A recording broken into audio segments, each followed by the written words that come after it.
The first snow of the season had begun to fall, dusting the suburban streets with a postcard-perfect charm. Strings of multicolored lights twinkled from eaves, inflatable Santas grinned stupidly from front lawns, and every other house seemed to boast a wreath so large it could double as a tire swing. It was the kind of neighborhood that belonged on a holiday card, wealthy, cheerful, and just begging to be robbed. "All right, people," Elliot said, rubbing his gloved hands together as he surveyed the cul-de-sac. "Game faces on. We've got 5 houses to hit tonight, so let's not screw around." The other 3 members of his ragtag group stood in a semicircle on the sidewalk, bundled against the chill but not quite cozy. They weren't here for Christmas spirit. "I'm just saying, maybe this is too nice," Margot muttered, glancing up at a particularly ostentatious home across the street. The place was practically glowing, every inch of its exterior coated in lights. People with money like this probably have good security systems. Or guns. "That's why we're casing first," Elliot said with a signature smirk, the one that got him out of trouble as often as it got him into it. "Relax.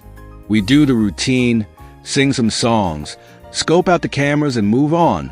It's foolproof." "Like last time?" Tina asked, crossing her arms. Her bulk made her coat look ready to burst at the seams. "You know, when the old lady had a shotgun under her tree? That was an outlier," Elliot replied, waving her off. Zach, the youngest and most eager of the group, piped up. "Can we start with Deck the Halls this time? I think it's more festive." Tina snorted. "Kid, no one cares how festive we are. They just want to slam the door in our faces faster." "Not if we sell it," Elliot said, clapping Zach on the shoulder. "Think of it like theater. We're performers, charming, irresistible, spreading holiday joy. And picking locks later." Margot cut in dryly, but she slung her satchel of songbooks over her shoulder and adjusted her scarf. "Exactly," Elliot said. "All right, we start with the greenhouse. Nice and cozy, no cameras on the porch. Easy opener. Everybody ready." They shuffled into formation, Zach nervously humming a tune, and marched up the driveway. Elliot rang the doorbell with exaggerated cheer, the notes of "ding-dong merrily on high" already on his tongue. The door opened to reveal a middle-aged man in a holiday sweater that might have been adorable if he didn't look like he wanted to die inside. "Evening, sir." Elliot began with a toothy grin. "We're here to spread a little Christmas cheer." "Uh-huh," the man muttered, already halfway through closing the door. 2, 3, and... Elliot snapped his fingers, and the group launched into a shaky but enthusiastic rendition of Deck the Halls. Zach's tenor wavered on the high notes. Tina growled through her lines like she wanted to punch the song, and Margot barely bothered to lip-sync. Elliot, however, was in his element, hamming it up as he craned his neck to glance inside the man's house. Small TV. No obvious cameras. Dog bed in the corner, but no barking. FLLLLL, they finished, arms spread wide in mock sincerity. The man looked unimpressed. "Yeah, great. Thanks. Merry Christmas," or whatever. He slammed the door. "Well, that was warm and fuzzy," Margot deadpanned, already jotting notes in a small notepad. "No cameras, small dog, possible entry through the back." "See? Textbook," Elliot said smugly. They moved from house to house, repeating the routine. Most of the homeowners were apathetic. One or two tossed them $1 or $2, and one offered a tray of cookies Zach eagerly pocketed for later. By the time they reached the last house on the cul-de-sac, a sprawling Victorian-style home dripping with garlands and glowing in soft, golden light, they were ready to call it a night. "This one's a little much, don't you think?" Margot said, eyeing the house warily. "Exactly," Elliot said. "A guy who decorates like this has money, and he's probably too busy baking cookies to bother with security." "I don't like it," Tina muttered, but she followed the others up the icy path. Elliot rang the doorbell, and they launched into their best performance of the night. The door creaked open, revealing a man who looked as festive as his home. He was in his late 60s, with neatly combed white hair and round glasses perched on his nose. He wore a deep green sweater with an embroidered reindeer on the front. "Oh, how delightful," he said, clapping his hands. "Carolers, won't you come inside for some hot cocoa?" Elliot faltered for half a beat, glancing at Margot, who gave him a sharp shake of her head. "Oh, no need, sir," Elliot said, recovering quickly.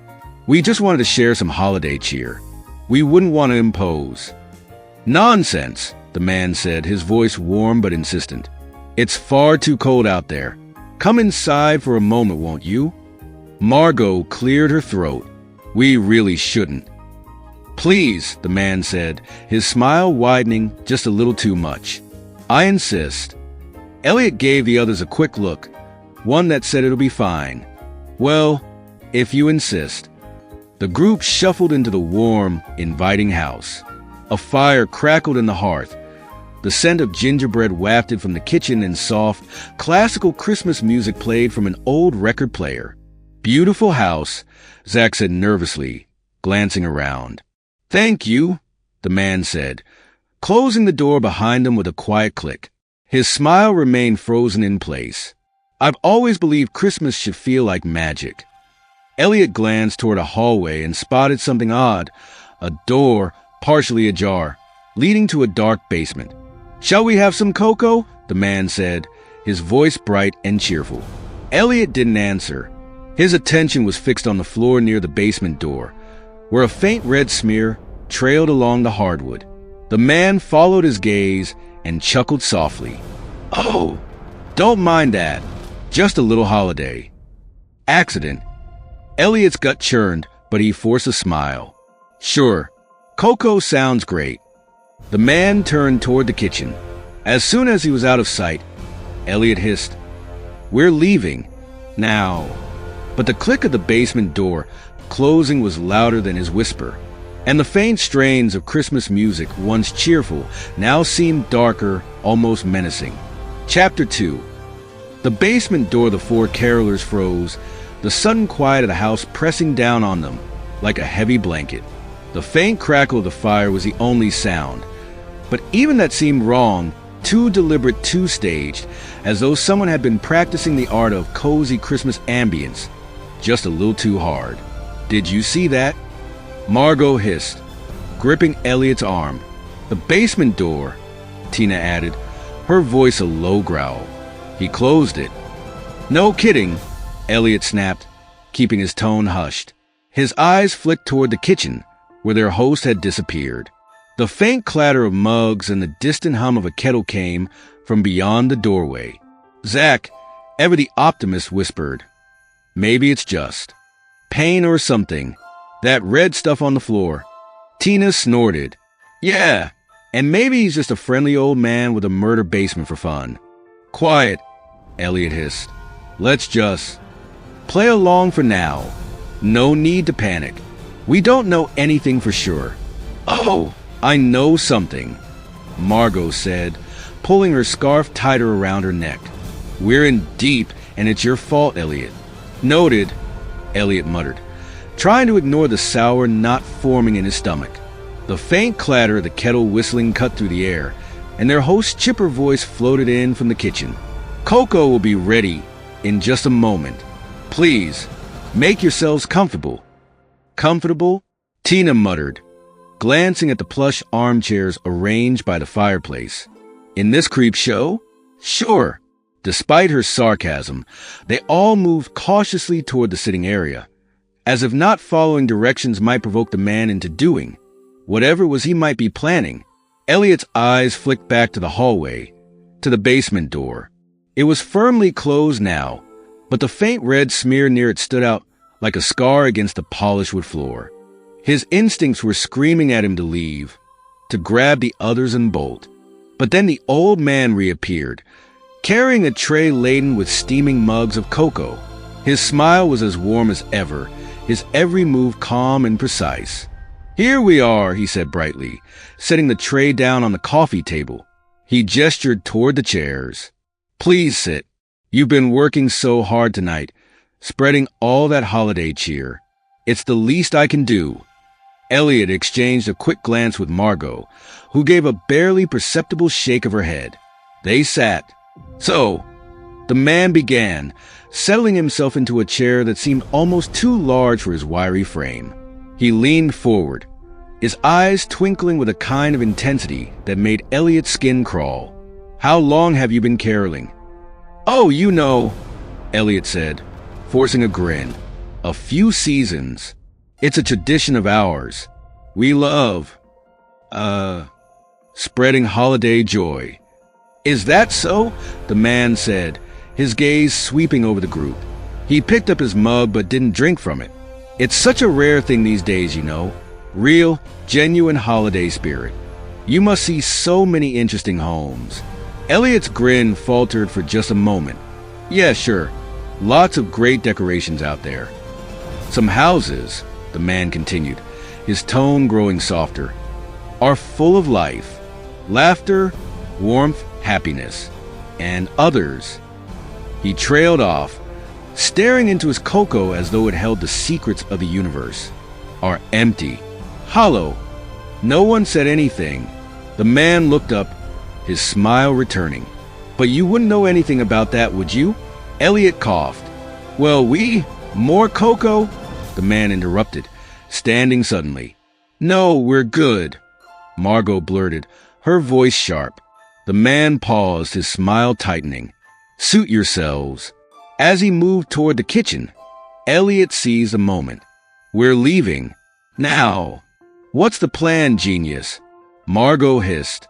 "He's blocking the door." "Window," Tina whispered, nodding toward a large bay window near the fireplace. "We break it, we run." "We'll figure it out on the way," Elliot said, standing slowly. "Leaving so soon?" The voice came from the hallway. The man wasn't in the kitchen anymore. He was standing by the basement door, one hand resting on the knob. "I was hoping you'd stay a little longer," he said, his smile now far too wide, stretching his face into something that barely looked human. "It's been so long since I've had guests." The basement door creaked open behind him. A waft of cold air seeped into the room, carrying with it a faint, metallic smell. "Okay," Tina said, rising to her feet, fists clenched. "We're leaving, old man. Right now." The man chuckled, a low, eerie sound that sent shivers down Elliot's spine. "Oh, you're not going anywhere. Not yet." Then he stepped aside, gesturing toward the open basement door with a flourish. "After all, you haven't even seen the best part of the house." The lights flickered, and from the darkness of the basement came the sound of something heavy being dragged across the floor. "Run," Elliot whispered. But before they could move, the man lunged forward, slamming the basement door shut behind him and locking them in. Chapter 4. The escape attempt room plunged into darkness, and for a moment no one moved. The soft crackle of the fireplace was gone, replaced by the sound of faint breathing and something else. A shuffling noise, slow and deliberate, coming from the direction of the basement door. Elliot gripped the useless golden key so hard it dug into his palm. "We need to get out of here. Now." "No kidding," Margot muttered, fumbling for her phone. She turned on the flashlight, the weak beam cutting through the darkness to illuminate their terrified faces. "The window. We go for the window." Zach nodded, his arm still bleeding. "Good plan. Great plan. Let's go with that." "Quiet," Tina hissed. "Listen." The shuffling sound stopped. The house was silent again, as if holding its breath. "Go," Elliot whispered, motioning toward the bay window by the fireplace. "We don't have much time." They moved quickly but carefully, their footsteps muffled by the thick carpet. Margot kept her flashlight aimed low, scanning for any hidden traps. Tina reached the window first, testing the frame. "It's locked, but I can smash it. Someone help me move this tree." She gestured to the massive Christmas tree blocking their path to the window. It was covered in delicate ornaments and garlands that looked far too sharp up close, but they had no other choice. "Careful," Margot warned as they began to shove the tree aside. The tree groaned on its stand, the base scraping against the floor. Suddenly, a soft click sounded, followed by a low mechanical hum. "Wait!" Zack shouted. The tree erupted in a flurry of movement. The garlands unraveled like serpents, snapping through the air and coiling around Tina's arm. She screamed, trying to yank herself free, but the lights on the garland began to spark, sending sharp jolts of electricity through her body. "Help her!" Elliot yelled, grabbing at the cords with his bare hands. The garland twisted like it was alive, tightening around Tina's arm and pulling her closer to the tree. "Hold still," Margot shouted, pulling a pocket knife from her coat. She slashed at the garland, the blade finally slicing through the cords. Tina fell backward, gasping for air, her arm red and raw but free. "Thanks," she panted, wincing as she flexed her fingers. "No time," Margot said, turning to the window. "We're smashing it. Move!" Elliot grabbed a heavy stocking holder from the mantel and swung it at the glass. The sound of the impact echoed through the house, but the window didn't shatter. "Reinforce," he muttered, his voice laced with panic. He hit it again, harder this time, but the glass only splintered slightly. Behind them, the shuffling sound returned. "Guys," Zack said, his voice trembling. "It's coming. Keep smashing," Tina shouted, grabbing a fireplace poker and swinging it alongside Elliot. Together, they struck the window again and again until finally, with a deafening crack, the glass gave way, shards tumbling onto the snowy ground outside. "We're out," Elliot yelled. "Go, go, go!" The chase, they scrambled through the broken window, careful to avoid the jagged edges. Elliot helped Zack climb through, then followed Margot and Tina as they stumbled into the snow. The cold air bit at their exposed skin, but none of them cared. They were outside. For a moment, they thought they were safe. Then the laughter started. It echoed from every direction, high-pitched and gleeful, as if the house itself were mocking them. The front porch lights flared to life, and the door creaked open, revealing their host silhouetted in the doorway. "Leaving so soon?" he called, his voice light and cheerful. "But the fun's just begun." From behind him, the shuffling sound grew louder. This time it wasn't subtle. Heavy footsteps thudded against the floorboards, and a hulking figure emerged from the shadows of the house. "What the hell is that?" Margot whispered, backing away. The figure stepped into the light, a massive, humanoid shape draped in tattered holiday decorations. Its face was hidden beneath a cracked porcelain mask shaped like a snowman's face, its body wrapped in chains of glowing Christmas lights that buzzed and sparked with electricity. In its hands, it carried a massive candy cane, sharpened to a deadly point. "Meet Frosty," the old man said with a grin. "He doesn't like when people ruin my decorations." "Run!" Elliot shouted, grabbing Zack and shoving him forward. They sprinted down the snow-covered lawn, slipping and stumbling in their haste. Frosty followed, its massive form moving faster than seemed possible. The lights on its chains flared brightly, casting eerie shadows on the ground as it closed the distance. "Over here!" Margot yelled, pointing toward the street. They barreled onto the road, their breaths visible in the freezing air. Frosty was gaining on them, its heavy footsteps crunching through the snow like thunder. "We need to split up," Elliot shouted. "Are you insane?" Margot snapped. "It'll slow him down," Elliot said, already veering left toward a row of parked cars. "Trust me." Reluctantly, Margot and Tina dragged Zack in the opposite direction, darting between two houses. Frosty hesitated for a moment, its head swiveling between the two groups, before charging after Elliot. A temporary reprieve, Elliot ducked behind a car, his chest heaving as he struggled to catch his breath. He peeked over the hood, watching as Frosty lumbered past, its glowing chain sparking in the darkness. He waited until the creature disappeared down the street before creeping out of his hiding spot. His hands were shaking, his mind racing as he tried to figure out what to do next. The others were somewhere in the neighborhood, hopefully alive. But Frosty wasn't the only threat. The old man was still out there, and Elliot had a sinking feeling that the next game was already underway. Chapter 5. Reunited. For now, the snow crunched under Margot's boots as she dragged Zach through a narrow gap between two houses. Tina followed close behind, glancing over her shoulder every few seconds, her breath coming in sharp bursts. The suburban street was eerily quiet, the glow of Christmas lights casting long, eerie shadows across the snow-covered ground. "Keep moving," Tina urged, her voice low but urgent. "We can't stop now." "I'm trying," Zach gasped, clutching his wounded arm. The bleeding had slowed, but the deep gash was still oozing, staining his coat a dark crimson. Margot stopped near a line of hedges, crouching low and gesturing for the others to follow. "We need a plan," she whispered. "Running blindly isn't going to cut it." "No kidding," Tina muttered, kneeling beside her. "But unless you've got a magical escape route, I don't see what choice we have."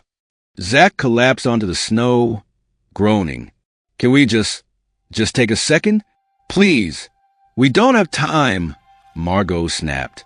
"That thing could still be after us, or worse. He's sending something else." The group fell silent, the only sound the soft rustle of the wind through the bare branches above. After a moment, Tina's jaw tightened. "We need to find Elliot. He might have a plan." Margot scoffed. "Yeah, his plans got us into this mess in the first place. Still better than wandering around here waiting to die." Tina shot back. Zach raised a trembling hand. Guys?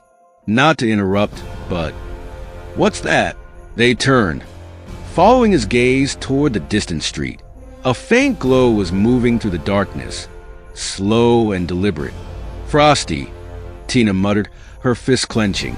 The massive figure loomed at the far end of the street, its chain sparking with eerie light as it dragged its sharpened candy cane behind it. "It's still looking for us," Margot whispered. "We need to move," Tina said, hauling Zach to his feet. "Come on." Elliot pressed his back against the cold metal of a parked car, his heart hammering in his chest. Frosty had passed, lumbering down the street in the opposite direction, but the old man's voice still echoed in his head. "The fun's just begun." He wiped his sweaty palms on his coat and crept toward the end of the row of cars, scanning the street for any sign of his friends. The neighborhood was unnervingly quiet. No dogs barking, no voices, no movement. Then he saw them. "Margot!" he called in a harsh whisper, waving from the edge of the street. Margot turned, her flashlight beam catching his face. Relief washed over her features, but it was quickly replaced by anger. "What the hell, Elliot?" she hissed as they ran toward him. "You told us to split up, and now that thing is hunting us one by one." "I didn't think it'd actually work," he admitted, his voice rising. "Look, we need to stick together now. That thing's fast, but it can't be everywhere at once." "Yeah, great. And what's the plan for when it catches us?" Tina asked, crossing her arms. Elliot hesitated. He didn't have an answer, not one that would reassure them. "We keep moving," he said finally. "We find a way to lure it somewhere and trap it." Margot snorted. "Trap it? With what? A giant mousetrap?" "No," Elliot said, his jaw tightening. "With the psycho who sent it after us." The group fell silent. "You mean?" "Go back to the house," Zach asked, his voice trembling. "Think about it," Elliot said, his tone urgent. "He's controlling Frosty, right? Maybe he's got some way to call it off. If we get to him, we can end this." "And then what?" Margot demanded. "Ask nicely." "He's a lunatic, Elliot." "We don't ask," Tina said grimly. "We make him." Elliot nodded. "Exactly." Margot sighed, rubbing her temples. "This is the dumbest plan I've ever heard. But it's not like we've got a lot of options." Zach hesitated, glancing between the group and the distant glow of Frosty's chains. You guys really think we can pull this off? No, Tina said bluntly. But it's better than waiting to die out here. Back to the house, the group moved quickly and quietly, retracing their steps through the snowy neighborhood. The glow of Frosty's lights faded behind them, but they knew it wouldn't be long before the creature picked up their trail again. The house loomed ahead, its festive lights glowing softly in the darkness. It looked deceptively peaceful, as if nothing horrifying had ever happened inside. Are we seriously doing this? Margot whispered as they approached the broken window. We don't have a choice, Elliot said, climbing through first. He reached down to help the others inside. The house was silent, the air cold and heavy with the faint scent of pine and something metallic. The decorations seemed even more sinister now, their shadows stretching across the walls like twisted fingers. Where do we start? Tina asked, her voice low. The basement, Elliot said. That's where he disappeared. There's got to be something down there, something we can use to stop him. They moved toward the hallway, their footsteps muffled by the thick carpet. The basement door was still slightly ajar, the darkness beyond it impenetrable.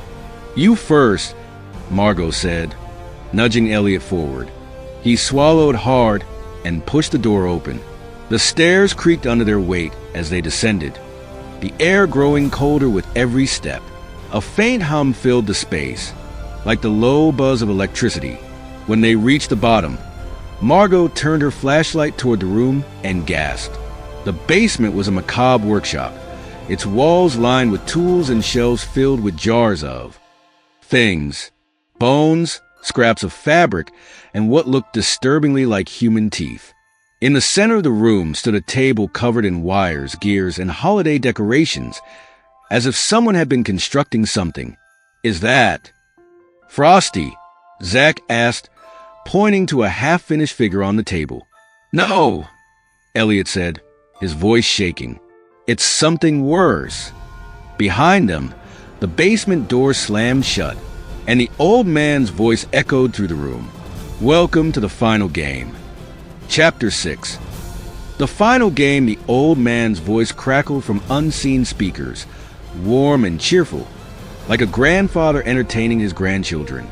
Congratulations on making it this far, he said, his tone dripping with mock admiration. I must say, you've proven yourselves far more resilient than my other guests, but don't get too comfortable. The real fun is just beginning. What the hell do you want from us? Elliot shouted, his voice echoing in the cold, dimly lit basement. What do I want? The man replied, chuckling. Why, I want to play.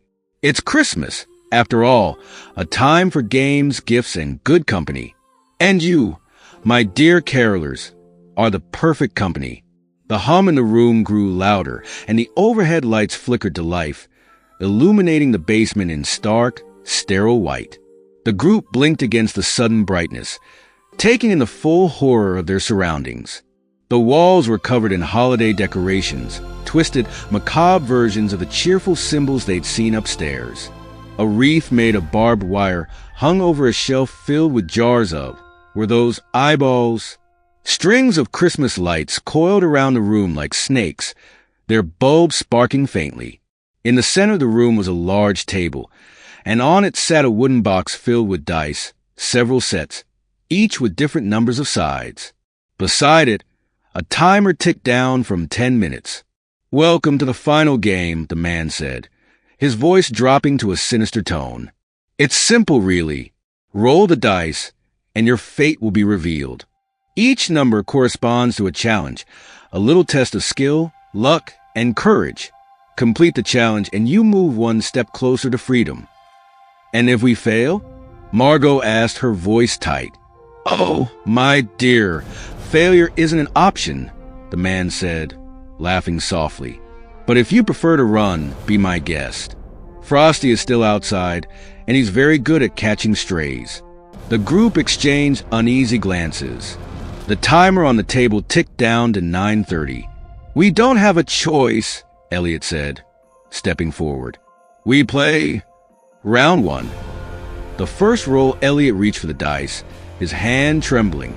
The set he chose had 6 sides, each face painted with cheerful holiday symbols. A candy cane, a snowflake, a gift box, a Christmas tree, a bell, and a star. He rolled. The dice clattered against the table, landing on the snowflake. "Ah! The snowstorm challenge," the old man said, his voice gleeful. "A classic. Let's see how well you handle a little cold." The room groaned, and suddenly, a blast of icy wind tore through the basement. Snow began to swirl around them, impossible but real, the temperature dropping rapidly. "What the hell is this?" Tina shouted, pulling her coat tighter. "Look!" Zach pointed to a section of the wall that had shifted, revealing a small alcove filled with what looked like snow-covered objects. "I think that's a challenge." The old man's voice returned. "Hidden in that pile is a key. Find it before the timer reaches 0, or you'll all be permanent additions to my workshop. Oh, and do watch out for the surprises." The group didn't wait for further explanation. They rushed to the alcove, shoving aside handfuls of freezing snow. Their hands quickly went numb, the biting cold making it difficult to dig. What kind of psychopath has this kind of setup? Margot muttered through chattering teeth. "Keep looking," Elliot barked, his fingers fumbling through the pile. Zach let out a yelp as his hand brushed against something sharp. He pulled it back, revealing a deep cut. "There's broken glass in here." "Of course there is," Tina growled, flinging a handful of snow aside. The wind howled louder, the snowstorm intensifying. Frost began to creep along the walls, and their breaths came out in frantic puffs. "I can't feel my fingers," Margot shouted. "Just keep digging," Elliot yelled. The key and the frostbite with less than a minute remaining on the timer, Tina let out a triumphant shout. "I've got it!" She held up a small, brass key, her hand shaking from the cold. The wind stopped as abruptly as it had started. The snow melted away, leaving the room damp and eerily quiet. "Well done," the old man said, his voice ringing with approval. But that was just a warm-up, ready for the next round. The timer reset to 10 minutes. Round 2. The second roll this time, Margot stepped forward, her expression grim. She grabbed a 12-sided die from the box, each face adorned with strange, cryptic symbols. She rolled. The die spun wildly before landing on a face marked with a jagged lightning bolt. "Oh, the shock circuit," the old man said, clapping his hands. "Careful, this one's a real shocker." Without warning, the table in the center of the room split apart, revealing a metal grid beneath it. The grid sparked and hummed with electricity, and at its center was another key, hanging from a wire. "All you have to do," the man said, "is retrieve the key. But be careful. Touch the wrong square, and you'll get a little holiday surprise." The group stared at the grid in horror. "It's a maze!" Chapter 7. Turning the tables, the Christmas tree erupted into chaos.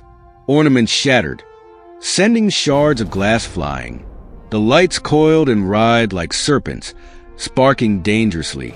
The group dove for cover, shielding their faces as the decorations came alive. "Enough of this," Elliot shouted, his voice cutting through the pandemonium. "We're not playing his games anymore." The old man's voice crackled over the speakers, full of glee. "Oh, but you are. You don't get to quit, my dear carolers. This is my house and my rules. Then we break the rules," Margot hissed, her eyes blazing with determination. She grabbed a nearby piece of broken ornament, the jagged edge gleaming in the dim light. "We're done being his puppets." Elliot nodded, crawling toward the wires snaking from the base of the Christmas tree. "He's controlling this somehow. We cut the power, we cut his control." Taking down the tree, Zach peeked out from behind a pile of overturned furniture. "How do we even know where the power is?" "It's got to be in the base," Elliot called back, yanking at the cords tangled beneath the tree. "These things are connected to something. Look out!" Tina shouted. The garland shot toward Elliot, wrapping around his wrist and yanking him backward. Sparks flew as the lights constricted, burning into his skin. "Help him!" Margot screamed, rushing forward with her makeshift glass blade. She slashed at the cords, severing the garland and freeing Elliot just before it could tighten further. He stumbled to his feet, clutching his burned arm. "Thanks," he muttered. "No time for gratitude." Margot snapped. "Finish it." Elliot nodded, grabbing a fireplace poker from the corner of the room.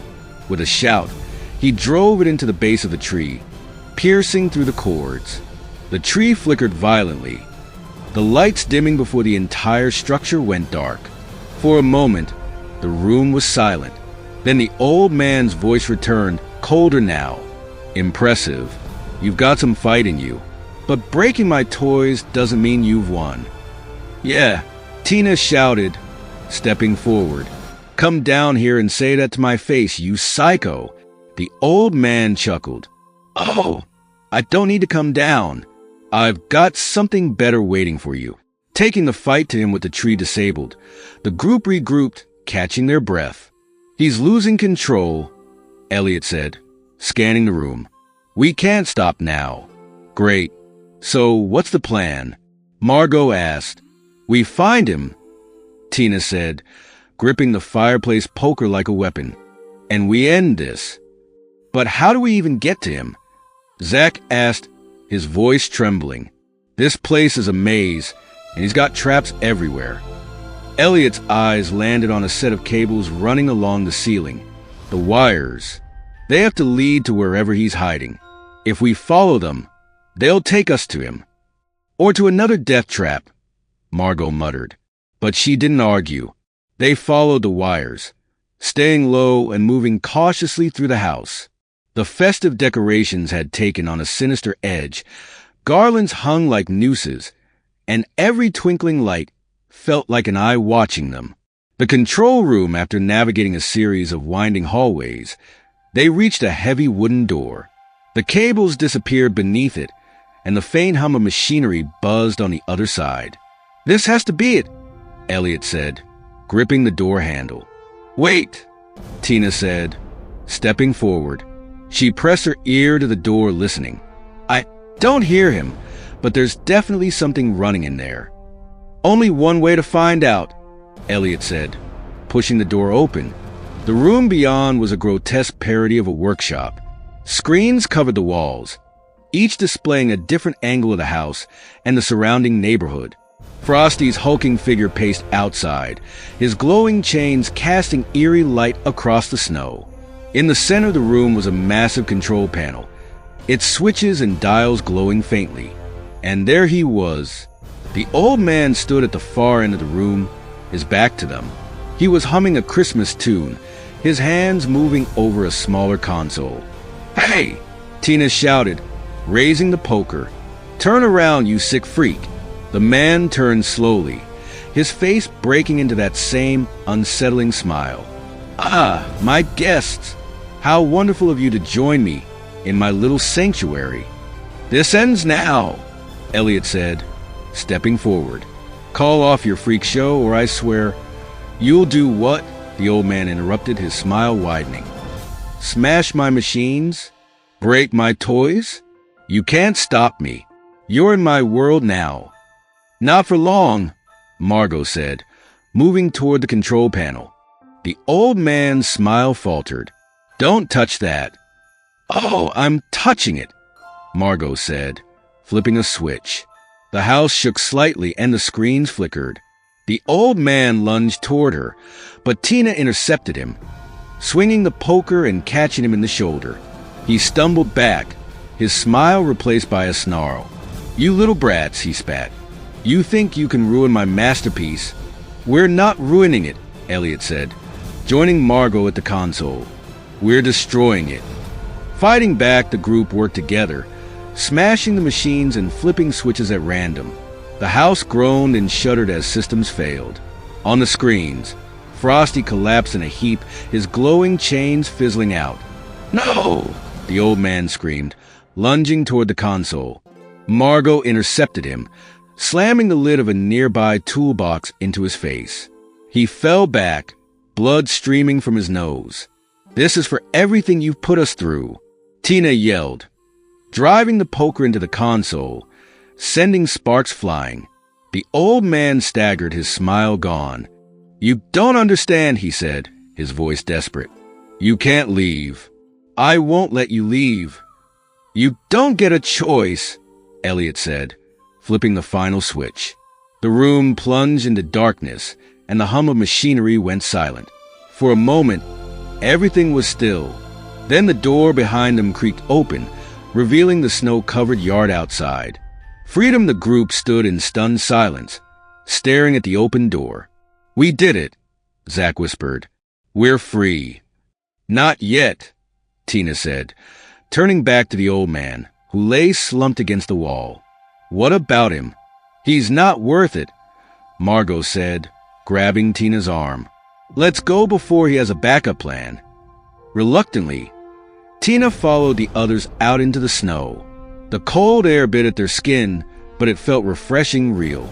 As they walked away, the house behind them groaned, its lights flickering one last time before plunging into darkness. "I can't believe we made it," Zach said, his voice cracking with relief. Elliot didn't respond. He glanced over his shoulder, half expecting the old man to come after them. But the house remained silent. For now.